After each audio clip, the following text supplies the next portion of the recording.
Hey, Angus here, and behind me we've got the Concept 2 Strength ERG. This week someone asked me, is the Strength ERG good for menopause? So in the real world, I'm a personal trainer, and one of the things I really specialize is with women over the age of kind of 40.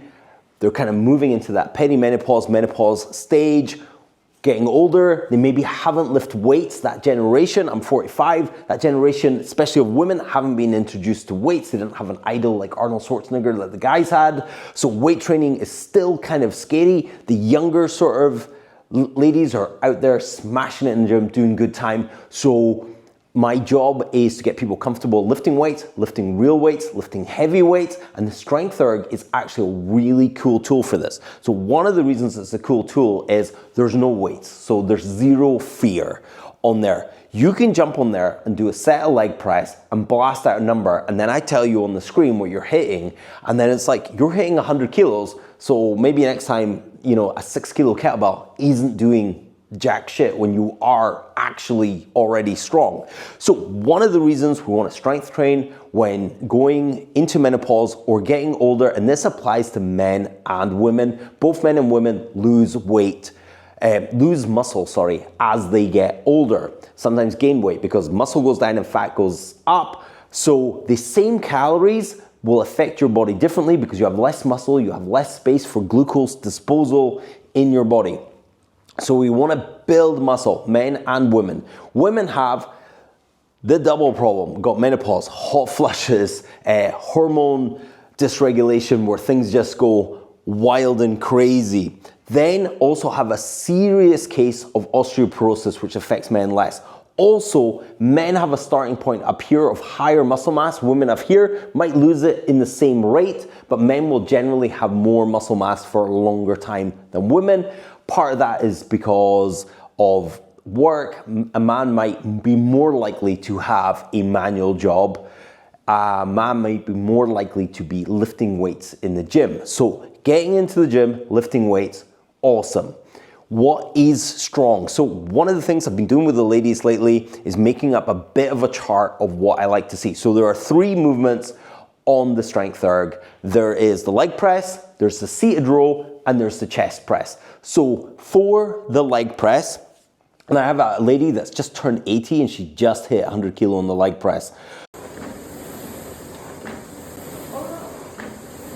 Did it? So the numbers I would like to see, and this is my own chart, is on the leg press, 80 kilos. So this is in kilos, so if you're in the US and you got the set to pounds, you're gonna have to do the conversion, I'm sorry. So 80 kilos on leg press is good. 100 kilos is great, and 120 is elite. That's fantastic. So those are the numbers you're hitting. For the seated row, we have 30 kilos, then we have 40 kilos, so 30 kilos would be good, 40 kilos would be great, and 50 kilos would be elite, would be really absolutely fantastic. Over that, awesome, go for it, it's possible. Then on the chest press, it's just a little heavier than the seated row, so 35 to 45 would be good, 45 to 55 would be great, and then 55 plus would be elite. So those are the numbers you're looking to get. So you could do all your training on the Strength ERG. So the lady that I have that's older, she comes in for a half-hour session. We do 4 sets of leg press now, we do 3 sets of seated row, and we do 3 sets of chest press. We mix up the order depending on how she's feeling. Then we have a joke about which one she likes and which one she doesn't like, and then bam, it's done.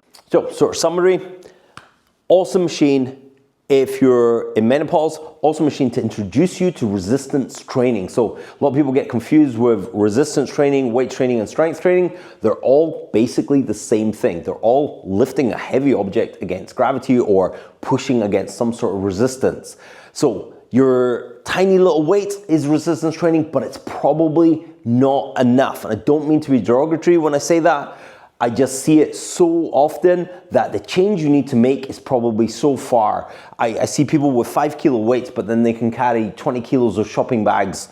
Most people can lift a little bit more. You need encouraged to do that. You need support to do that. I get that. So don't think I'm ever being mean. I want to be supportive and I want to really get that there, but I also don't want to be soft and tell you that these light weights are okay when I've got an 8-year-old lady leg pressing 100 kilos on this machine? Would I get her doing 100 kilo deadlift with a trap bar? Maybe, but this is, in my opinion, a lot safer. We're gonna move this lady into some traditional weights as well with the confidence, but we can get more power out of her on this, and her balance has improved, her strength has improved, her endurance going for walks has improved, and her quality of life has improved. And your strength really, really makes your age. So if you're 80 years old and you move better and are stronger than a 60-year-old, you are then better, and I would say you are younger than that person. You are biologically younger because you can do more. So once you get to a certain age, it's really about what your body is capable of doing, and you need this mixture of sort of cardio and strength, and that's what's going to give you your quality of life. So we're not looking for just longevity, we're looking for health span. We're also looking for another thing you might not have heard of is play span. How long can you play for? How long can you do fun things for? Because once we stop doing fun things, things don't get fun anymore. Anyway, I've been Angus. If you want to see any more of my strength erg videos, check them out here because I love this machine.